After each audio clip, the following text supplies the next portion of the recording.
ఒక్కటి చక్కగా లేదు. ఒక్కటి బస్సు దొంగ సరిపోతుందా? వాడు దొంగడు, వాడు రేవంత్ రెడ్డి వాడు పెద్దడు రైతులకు తిని ఆయన ఏం చేసి బతికిచ్చిండు. మేము 40,000 50,000 తెచ్చుకున్నాం, ₹1,00,000 మిత్తి కట్టించిండు.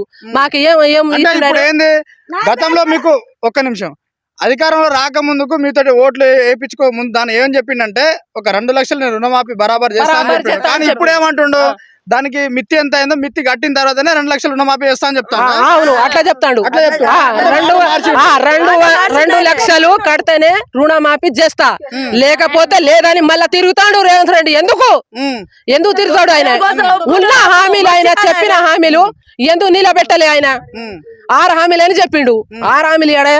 ఒక బస్సుకు తోలితే సరిపోతుంది. అది బస్సుకు రోజు పోతున్నాం మేము, రైతులు ఈ పని చేసి బతికటోళ్ళం మేము. 2,500 లేడీస్